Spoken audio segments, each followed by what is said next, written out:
Hello, everyone. It's Brian Ekus here from Making Vinyl and one of the co-organizers of the Media Tech Business Forum.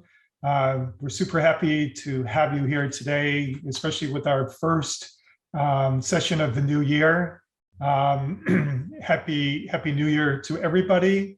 And today's session was based on Record Store Day, and we have with us some elite folks from Europe that represent certain country markets. But before we get started, I'm going to introduce Larry Jaffee. Larry is one of the co-founders of Making Vinyl, and he's going to be the moderator for today's session. So I hope everybody enjoys themselves, and we look forward to a great session. And hopefully, if you have any questions, feel free to put them into the chat or in the Q&A box, and we'll try to get to those as well. So I'm going to turn it over to Larry and wish you guys a great session. Thanks, Brian. Well, I hope everyone's well. When you open up with a statement like that, it takes on new meaning. Obviously, COVID is still wreaking havoc across the globe. But when I think about vinyl over the past 2 years, my attitude is, well, what else can you throw at us? Bring it on, because we've withstood everything, month-long lockdowns. Only one lacquer supplier, this had nothing to do with COVID, but only one lacquer supplier for the entire world. Supply chain issues that affect every step along the value chain of getting a record made. 10-month waits for pressing orders because all the pressing plants throughout the world are at capacity. They have so much business, that finding employees is like a major issue. So when you put all that stuff together, what happens? Double-digit increases sales-wise everywhere in the world in 2020 and 2021 over year. Which is just astounding when you think about it. I know there's been some articles that say, is vinyl at its breaking point? I think that's a very pessimistic way of looking at it, because this industry has just shown resilience repeatedly over the last 2 years. So the growth shows no signs of slowing down. And that's the testament to everyone on this call, including the speakers, as well as the attendees. And speaking of which, I want to make this as interactive as possible. So, please let us know. Raise your hand if you have a question, and then put it in the chat. And Andre, I guess you'll let us know if it should be the Q&A. It should be in the Q&A or in the chat. I guess either way is all right. Andre will be fielding those questions for us. So I guess our speakers, please unmute yourselves, and let's see your great faces.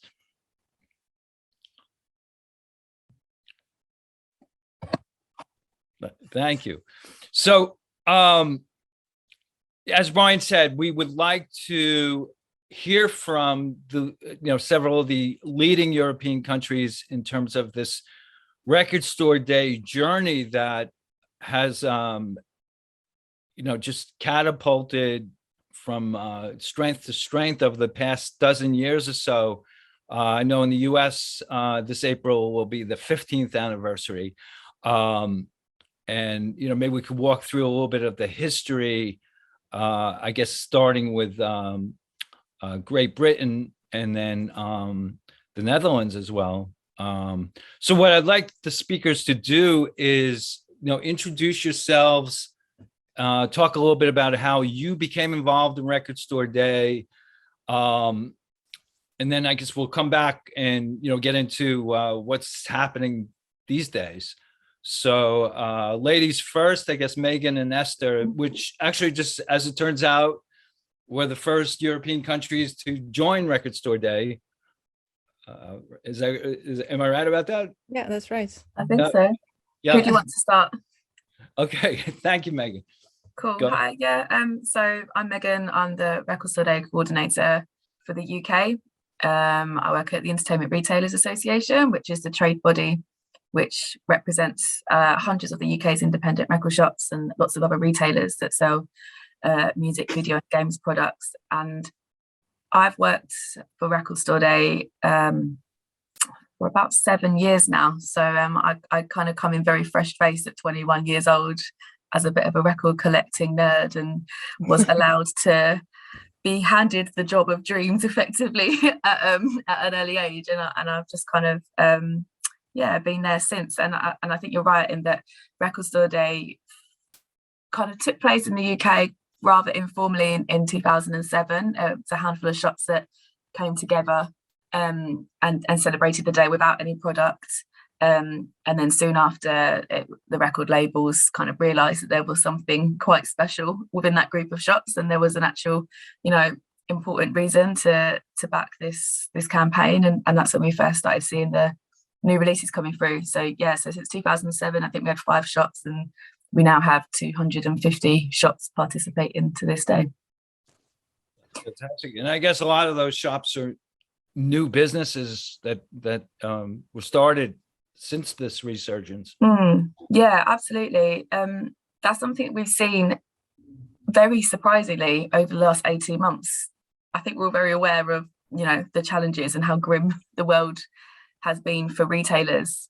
But actually, we're still seeing a new, younger generation of business owners coming through who are kind of changing what the traditional record store culture is. I feel like it used to be more kind of a male-dominated, dusty racks kind of, space, and actually now it's I think it's become a lot more welcoming place and much more inclusive. So our other speakers also, if you could mention about how the growth has, just what Megan was just talking about in terms of new shops that have been opened. I think it's the same in Holland as well. You can see a different kind of shops coming in. I'm Esther, by the way. I'm a coordinator of Record Store Day Netherlands since 6 years now. I did a classical project on a branch organization when the guy who ran Record Store Day before me, he got sick really, and my boss asked, can you do Record Store Day? And it fitted better with me, as you can tell by the wall behind me. This is not my wall, this is my partner's wall. We've been into vinyl forever. So Record Store Day is really, suits me really well. And we have the same development, I think, as Megan said before, that there's new shops coming in every year, and there's a younger generation, there's more women coming in, and you can also see combinations of stores. So there's a popular store who is called Groovy Tosti. He sells tosties and vinyl, of course, and it works really well. Or beer and vinyl, or it's a shop in a shop with all kind of cultural stuff, and they're all really enthusiastic and doing really great. David. Hello, I'm David from France. Well, to me it's a bit different because I started a new association in 2002. I was a record label, and I built this association to help independent records shop to work and to bring new indie record. And then at that time I went to get some money from the French government, and at the end probably helps 150 new shops in France to be created. And in when was I, like 2009 or 2010, I was going to make an event when I found out that Michael already started in the US, so I thought it was pointless to reinvent the wheel.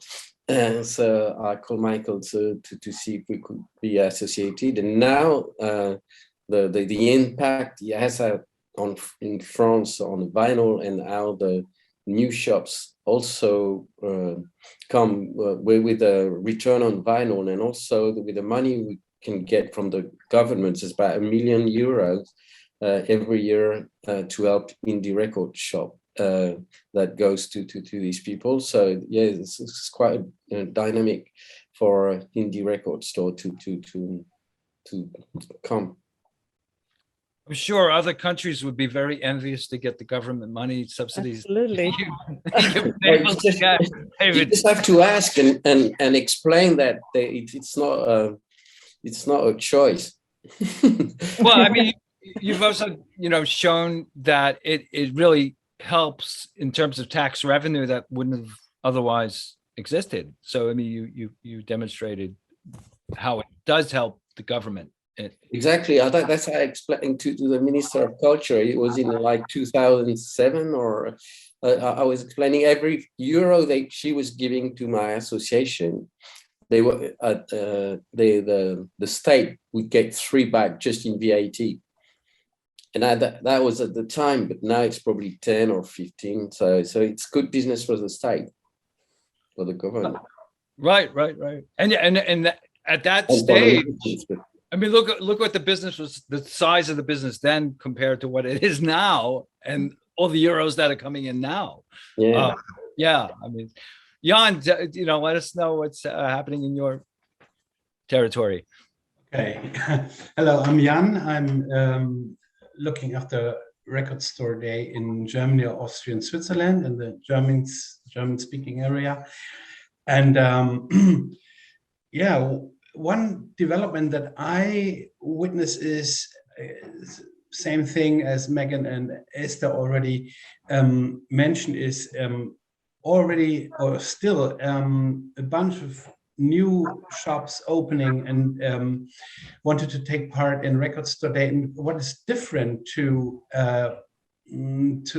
years ago is that these shops are more and more interested in really in new releases, that and permanently in selling new releases than some years ago. There was more the thing that the shops open up were more into the second-hand business, and then of course they want to take advantage of being in Record Store Day, and so that was sometimes an issue with the labels and the industry that said, hey, they are no real attractive customer to us. So that was always, but we want to have them in Record Store Day. So this is now a new development that the new shops, or many of them, are really got the idea or got it also that the customers are coming for new releases, and that the record stores nowadays more and more come back to that they are the hotspots where to get vinyl records for a good price. Also, and I think that is a very one quality that is really very important for being a record store and survive in the market. Aside from all, I mean, of course, the online business is by far stronger. That is, of course, for sure. But so that is what the Record Store is now got, and also the customers also take it also. So at the beginning of this, I had talked a little bit about COVID, and I was just curious, you as panelists, had there been a European response to having a way to deal with this? To what extent were you getting direction from the US Record Store Day folks, Michael and Carrie? What was the communication like at that? Let's go back to like March 2020.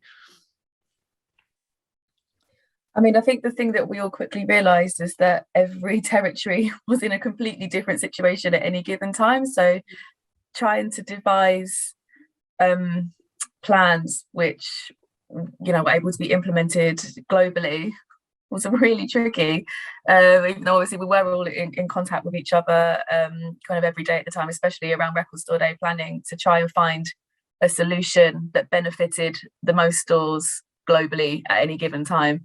But you know, here in the UK, there were kind of series of lockdowns, there were series of you know, kind of government schemes to help stores when they were closed down. But ultimately, the one thing that we saw was that shops kind of pretty much reinvented the wheel overnight in terms of what it meant to be a retailer during a national lockdown. Yeah. You know, doing things like offering same day local deliveries to people, you know, literally getting on their bikes and turning up on their doors, delivering people records, or, you know, literally creating websites, online stores overnight, which they might not have had before, you know, really making the most of their social media presence. And I think all of those things will have long-term benefits for the sector as we move out of this COVID pandemic as well. And I'm sure that's probably something which all of us have experienced with our own stores in each country as well. Yeah. And you see really, and the customers have been really, really helpful as well, I think. They've always been supportive along the way. We've got examples of customers who are still, despite close downs, they're still buying a record every day, starting with the ABC. So, you know, getting 26 titles in 26 weeks, starting from you know, or having stores composing surprise packages with just saying, oh, I like Miles Davis, can you tell me something else, what to buy, and they and give them an amount of money, and they just, you know, so many different new creative things coming from stores and customers at the same time.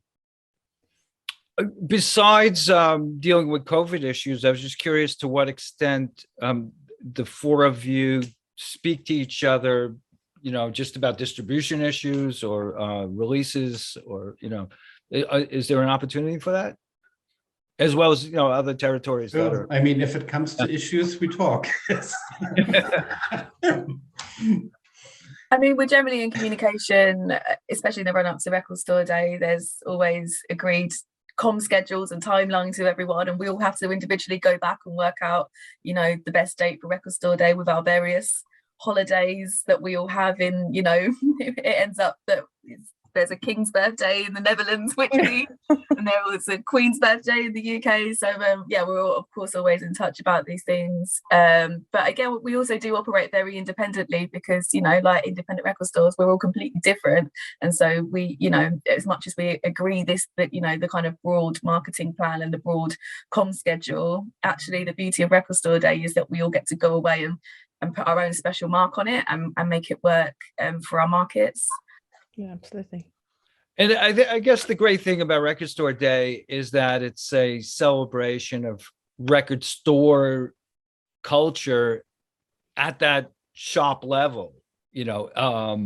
And I know, I mean, I grew up with this, and I think that's one of the reasons I came back to it, that I felt something was missing from my life.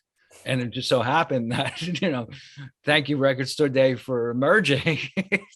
So, you know, brought me back into the whole world. You know, prior to us getting started, I was telling Esther how I had sold my record collection in 2010 and then realized within 2 years what a big mistake I did.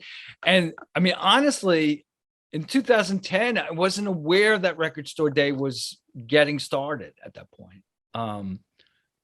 Also,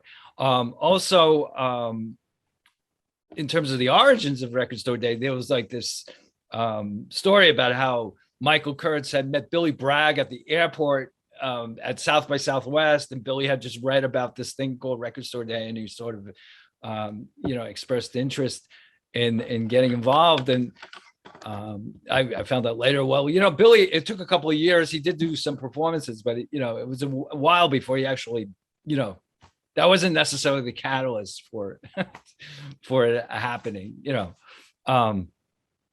But I wanted to pick up on something that Jan was saying in terms of new artists. You know, obviously the catalog stuff is always going to sell. Those Fleetwood Mac Rumors, Michael Jackson Thriller, Beatles Abbey Road, you know, these perennial titles, they'll never go away. But it's kind of heartening to see that the best sellers are more and more new artists coming in. And I think, you know, for everyone's sustained growth for this industry, we really need, especially on the younger demographic of buyers, to appeal to them. Anyone have any, you know, specific examples of that? Well, I think one of the biggest examples in my time was when we had our first One Direction Record Store Day release, which just completely changed the game of what Record Store Day stood for and existed for. You know, like you say, I think there are a lot of people out there, music fans, that have, you know, never lost faith with the vinyl format and have always supported their local record store, and they probably will do forever. And then there's this whole younger generation of music fans that, for whatever reason, have never been introduced to their local record shop or don't have a record player, and you know, have never experienced the joys of going record shopping. And I think that no one's first record that they bought was cool. Like, no one looks back on their very first record and is, you know, proud of it, probably.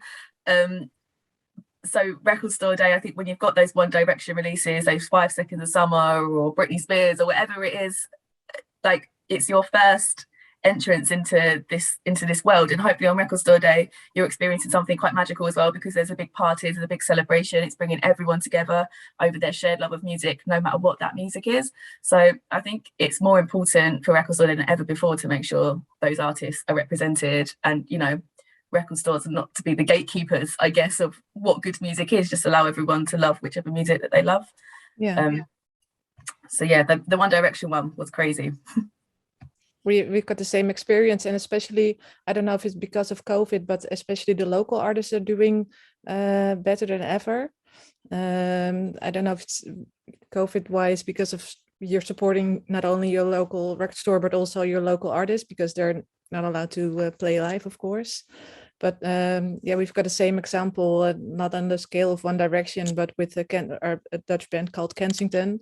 We had a single, and the band Autographs signed, I think, the first 100 copies, and just everyone went crazy, and they said, I don't have a record player, but I still want a single. And everyone just went into the record stores, and that's, you know, that's exactly what Megan explained. It's the first way to get to know the record store and find out how cool it is to be inside, and, you know, discover more.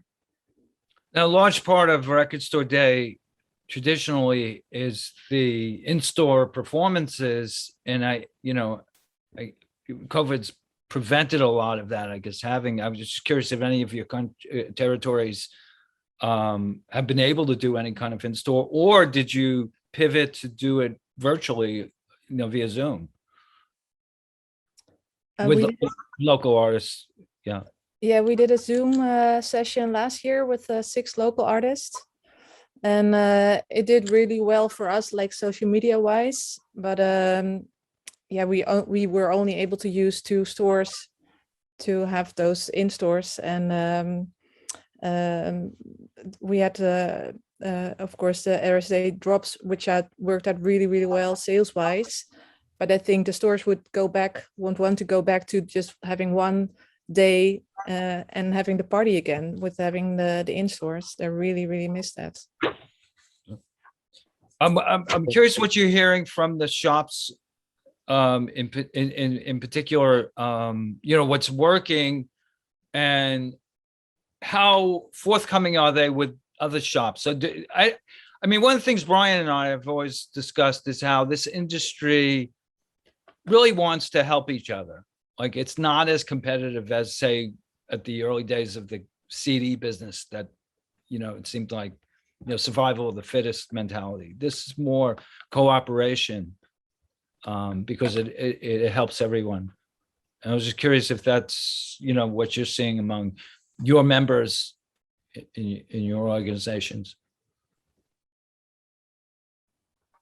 The stores together, you mean? Yeah, I mean, sorry, Esther. Yeah, I think we probably have all seen something similar in that yeah, there's less of a competitiveness amongst the sector now. It's definitely a stronger together kind of vibe, and I think that you know, there's a lot more knowledge sharing than there ever used to be before. We've got kind of Facebook forums where we've got hundreds of record shops on and who are constantly communicating with each other, shared promotions. Yeah, I mean, I think the sector has realised that working with record labels for their weekly indie exclusives, for example, it makes much more sense as a record label to be able to, you know, collectively have 250 eager and supportive stalls, you know, all working together than everyone kind of independently, really. So yeah. Well, I just mentioned CDs, and you know, something just occurred to me, you know, because it's harder to get a record made these days. For the first time since I forgot how many years it was, 11 years or something like that. CDs, what, how many? No, I thought I saw something like 2007, but I'm not sure. Yeah, you might be right. That CD sales have increased because artists want to get their music out as soon as possible, and instead of waiting for so long, you know, at least it would first come out on CD. I've had some instances where I bought the CD and then months later, you know, bought the vinyl. But I'm just curious if especially you know, I mean, whether this latest you're probably working on your record store day list at this stage. I don't know how much you can reveal, but in terms of are there CDs you think that are going to be available this spring for record store day as a result of that? I mean, there have been CDs available in the past for records. Yeah, to be honest, I would say probably no more CDs than we normally have. But you're right in that, I mean, here in the UK, CDs have just had their best year in 6 years, actually, and the decline seems to be slowing down. And whether that is a result of the capacity issues with vinyl, when, you know, artists looking for other routes to market, it's definitely going to be an interesting one. You know, our stores still tell us every day that CDs are, you know, just as important part of their business as vinyl. So I think the media's done a really good job of declaring the death of the CD far too early. And there's a lot of appetite out there for it still. Yeah. And yeah, I'd love to see more CDs in record store day as well. And I think it would work really well because The Weeknd is coming out with a new album, and they're doing an indie only or an indie exclusive CD with maybe only a different cover or an extra track or something like that. And really the releases like that are really helpful for the CD markets. So in terms of the territories that are non-English speaking primarily, David and Jan and Esther, are you seeing more an steady increase in terms of local artists also participating in Record Store Day in terms of titles, not necessarily, you know, titles from the US or the UK? Well, that's a good point, or always a good topic. It's we're working on that, and and we still have some some distance to walk. Because the thing is pretty easy. I mean, for an international artist, you can sell over the whole world, or all countries that participate in Records Today. So that's especially for established artists, pretty easy, and also for I think for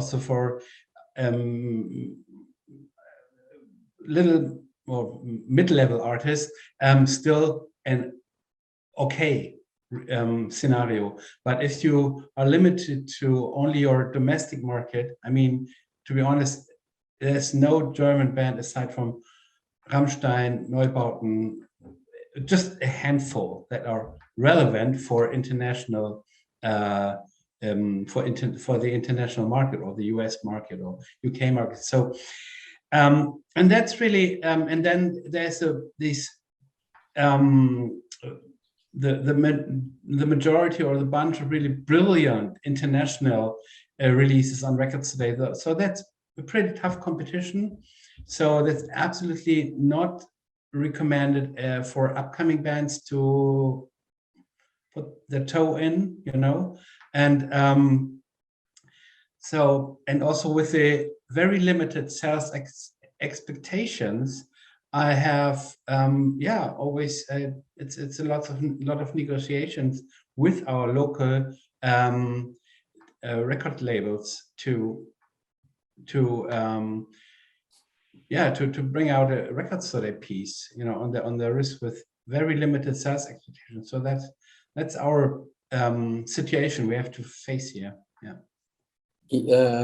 For us in France, it's probably about 50 LPs every year that comes out from the local production, and some of them can go international, but not so many. But the thing is, because we organize our own distribution, so labels can go directly through us, and so the commission they have to pay to distribution is a lot lower with us than they were used to pay with the other distribution. So we've got some very small label who also make records for Record Store Day every year.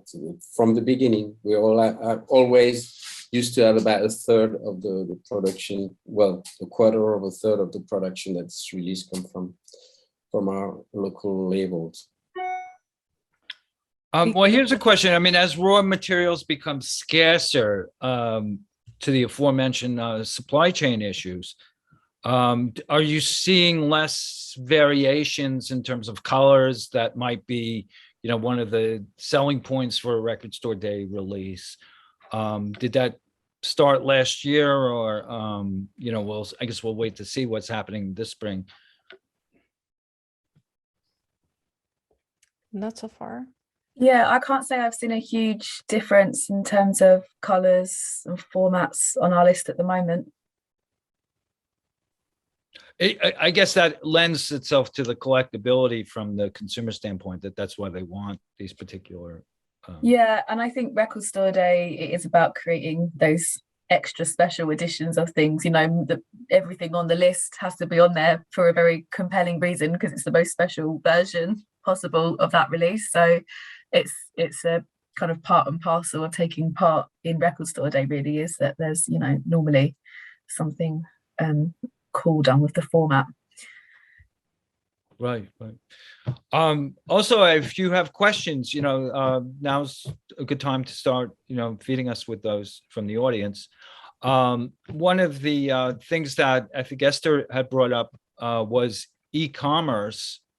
And I was curious how many of your stores prior to the pandemic had already worked on, you know, selling online versus just in the shops. And, you know, was it a wake-up call that they better get with the program to have an e-commerce dimension to their business? I can say that it's totally different. This is some really follow the philosophy. It's our store, and we sell records in our shop, and that's it, you know, and do pretty well. The more established, the more active and vivid these shops are, they really can do that, and they're doing well with that.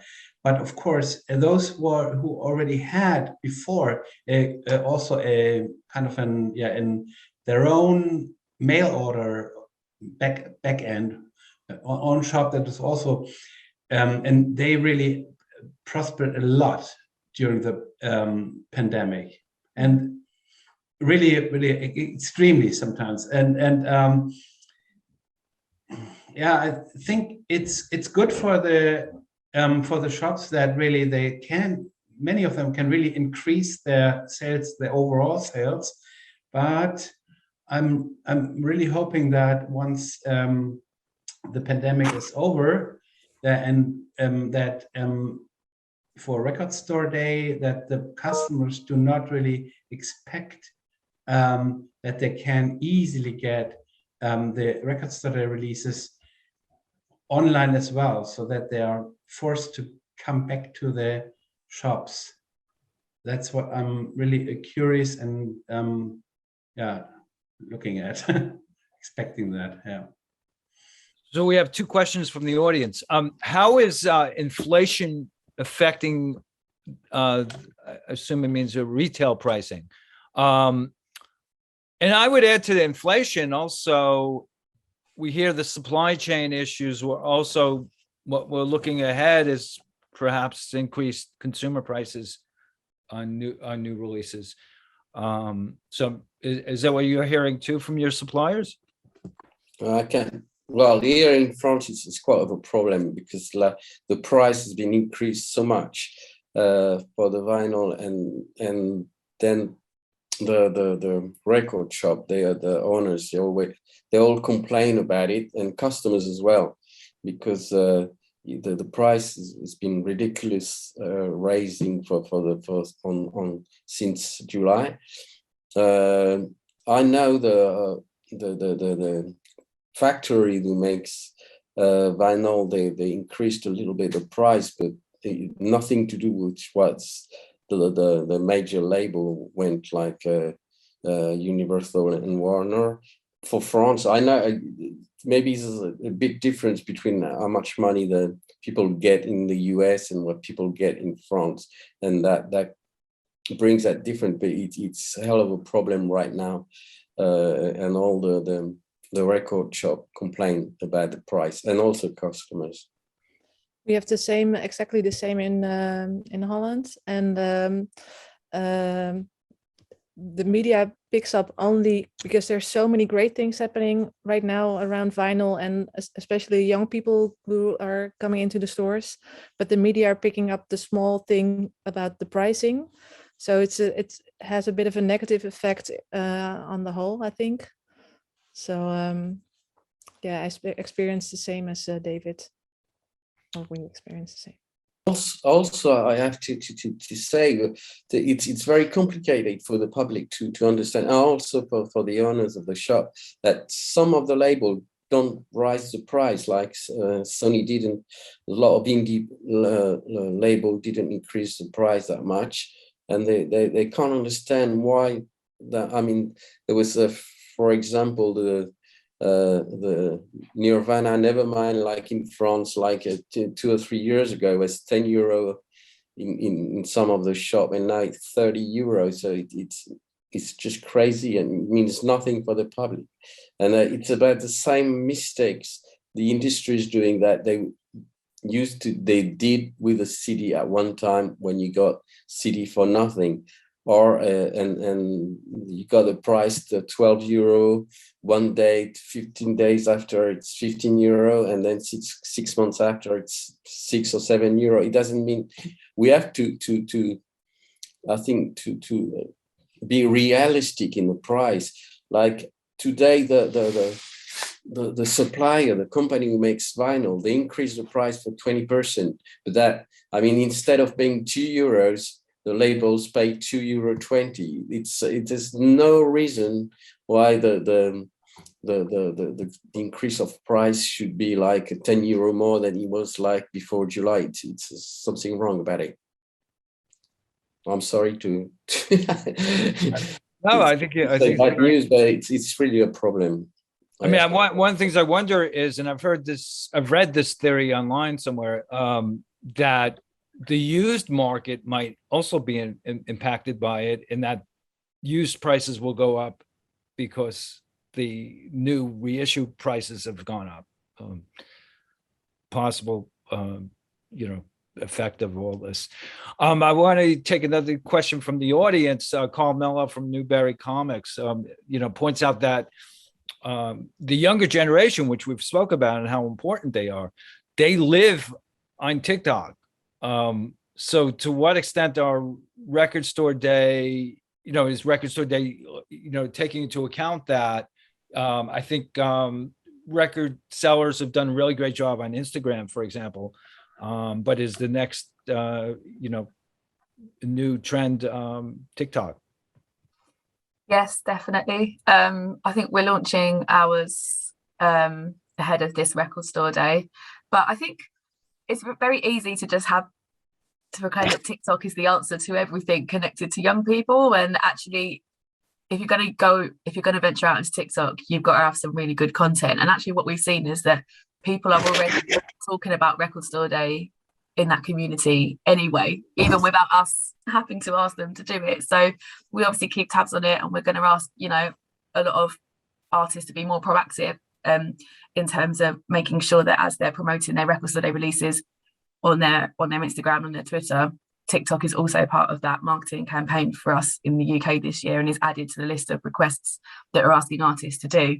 And I think it's about tapping into those artist accounts and tapping into those influencer accounts, as well as Record Store Day having a presence. And I think those artists are already doing that, because we can see the results of that. There's 9.6 million views on the hashtag already. But yeah, we will venture out, and we will encourage our stores to have a go as well. I agree with Megan, but you really do need the artists to promote it. We had a young collectors session set up, and it's just really difficult to come up with great new ideas for the young people. But if you have an artist who is really already bringing out this new cool vinyl, you have the audience in one time. There's something you can never do as a store, or even as a Record Store Day account. Or one of the anecdotes I heard actually out of Nashville was this was a response to the pandemic, that musicians couldn't do in stores. So what they would do is get local musicians. In fact, Lucinda Williams in particular was named. She agreed to autograph about 100 of her latest record, and sure enough, they all sold. And they started doing that with other local musicians as well, and was able to keep up the sales that they had the previous year to year. So it's like thinking out of the box. What can you do differently on the store level, and that relationship that the store has with their customer base? I guess like what do the customers want? So we have a question, anonymous question here. Are you experiencing, or have you noticed any quality issues with vinyl, given that pressing plants across the world were extremely busy in 2021? And on top of that, I would add that because of the lacquer shortage, the days of the test disc have sort of gone away to some extent. I guess it's only the A-list artists who are demanding that they get test discs. Is it happening?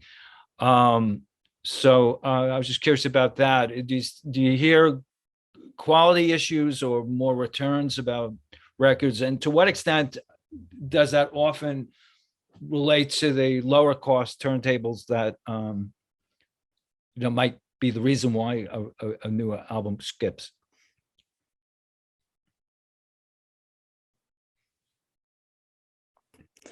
We don't hear a lot of complaints about the lower quality of the vinyl. We do hear the complaints sometimes from the lower quality of turntables.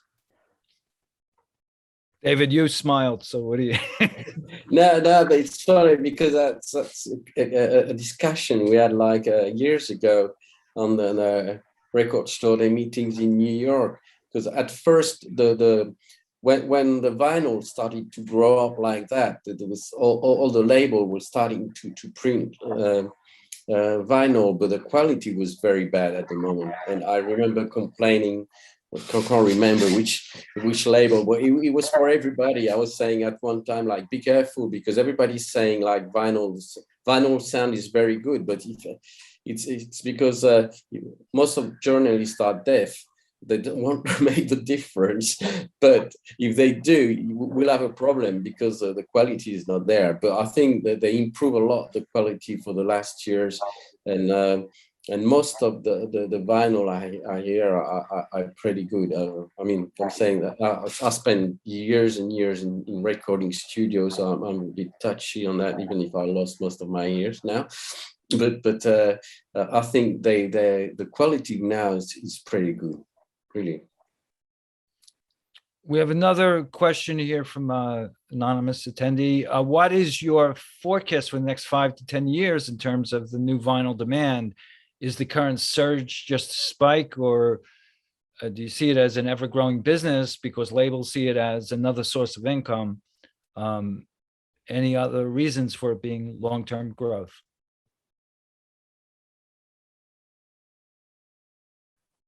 I mean, I think what we can see hopefully is that there are more plants coming on stream. We've got a new plant opening up here in the UK in the next couple of months, and that will hopefully alleviate some of the pressures that that we're facing. I mean, I don't think this capacity issue is going to go away anytime soon, and I think it might have to go back to the conversation I was having earlier about other formats and, you know, people collecting a multitude of formats to enable artists and collectors to get hold of the products that they need. And I think that's probably a job that Record Store Day can do, is to help promote those formats as well. Meg, I was just curious if Brexit had anything to do with that new plant coming online, you know, that there's more reliance to keep it within the UK, or? I mean, I think the plans for this plant had been put into place prior to Brexit, though it is obviously more helpful now. I mean, Brexit is just one of a million other issues that are going on in the world right now, adding to the challenges of cost of, you know, getting things into the country. But it, you know, it doesn't seem to be as problematic now as it was, you know, maybe 12 months ago. Right. Okay. So the thing, what we got back with the vinyl, it's a cultural product. And I think a lot of people are very attached to that. So I think it would go on for years now. I think vinyl would never disappear if the music industry didn't decide it in the early 90s to stop the production. It would still go on until now. And as people got back this object, which is very a quality object, I think it won't stop. And the CD might come back and good if it comes back as well, but it's completely different to have that in your end than to have a download. You know, you don't have a download in your end, it's just in your computer or your smartphone. So I think vinyl is still a long time to go, to my opinion anyway. I wanted to see if any of the panelists had questions for other panelists, things that you're always curious about that territory.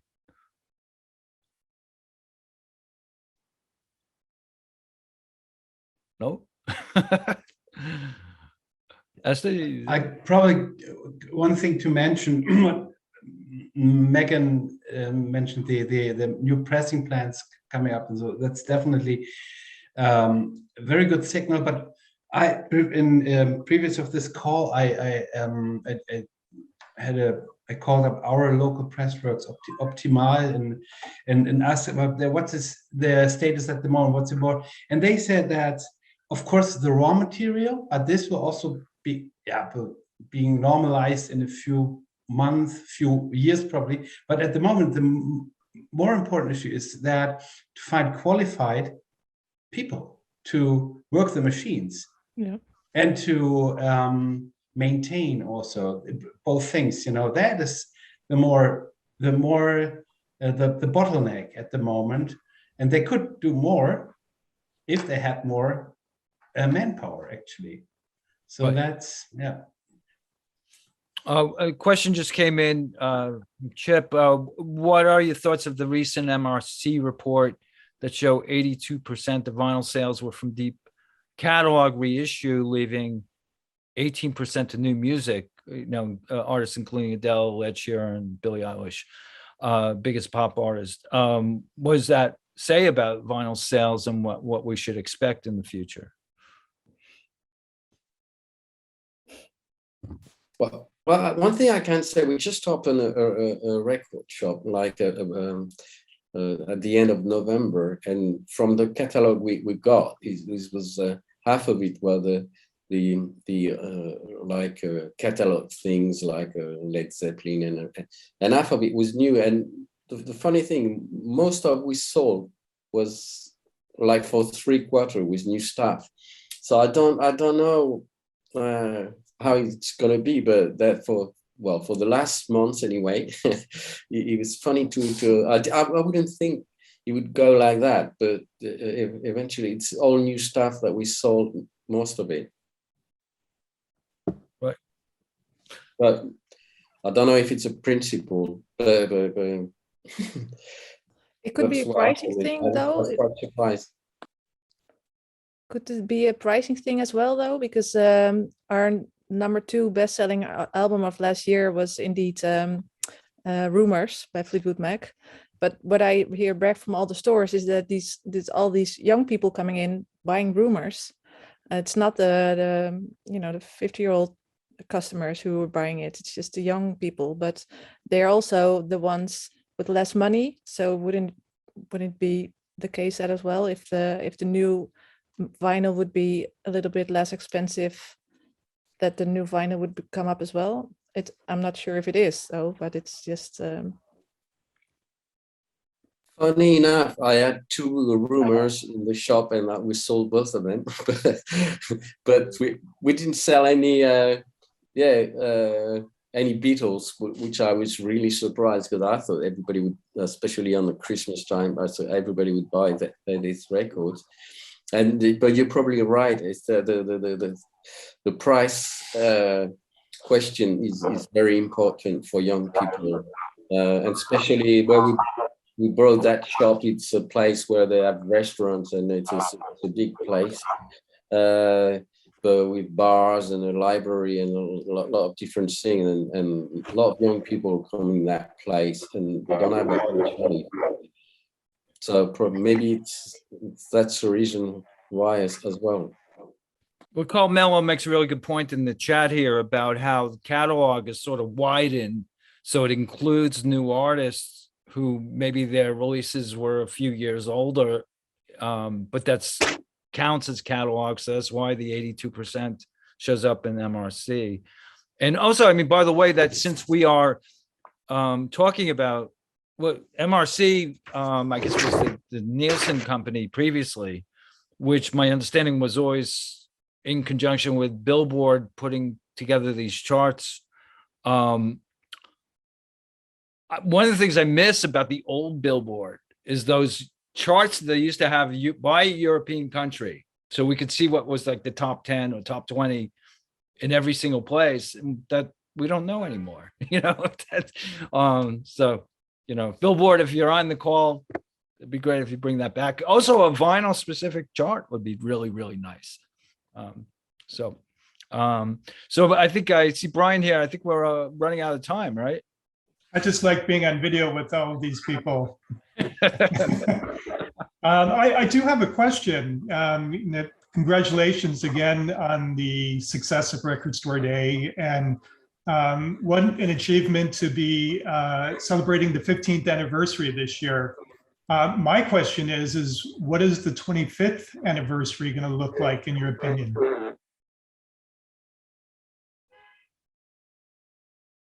Oh my God, I mean, I've just finished putting the plans in place for the 15th anniversary. Thinking that far ahead, Brian, you're going to give me a headache, honestly. Yeah, 10 years time. Hopefully it will be 10 times as big, I guess. That would be great, wouldn't it? 10 times more record shops in the country. A mixture of CD, vinyl, cassette. Yes, I don't know, what do you guys think? I just hope exactly the same as you do. It's just maybe more local artists we have got off, because hip hop is really, really popular over here, but it's hardly available on vinyl. So I think there's still a lot of potential, especially from on the Dutch market. And yeah, more shops, more releases, maybe more CD releases as on the list as well. I just kind of figured I'd just kind of throw it out there. I was curious. Well, the good thing is that we're all thinking there's going to be another event in 10 years. So that's positive to think that things will continue to move and things will continue to grow. I know that we still have questions, but I think we kind of need to wrap things up too, because I promised you guys it would only be 45 minutes, and really appreciate the fact that you spent the extra time with us. So thank you again for joining this session. We really appreciate everything that you folks are doing all across the world. And I see Bernard that's popping on here as well. Just maybe say a couple final thoughts as well. But we certainly enjoy doing these events. We're itching right now to bring back the in-person activities. We're hoping that we're going to be able to announce that soon. I say this all of the time, but it's getting more likely all of the time too. But to do these type of things too, we're always looking for sponsors. So if anybody's interested for a little extra attention that we can promote during the course of the year when we're doing things virtually, feel free to reach out to us. If you missed the first portion of this video, the rest of, we'll make sure to get this online as quickly as possible. We'll send an announcement out when you can watch it again. And if you want to share it with your colleagues, feel free to do so. But Larry, thanks again for moderating the session today. And thank you also for our audience for participating today. Great questions, great support. And we really look forward to working with all of you guys in the future. Thank you. Thank you. Take care, Okay, everyone. thank you all. Do well, everyone. Thank you. Bye. Bye-bye. Bye. Cheers, guys. Shit.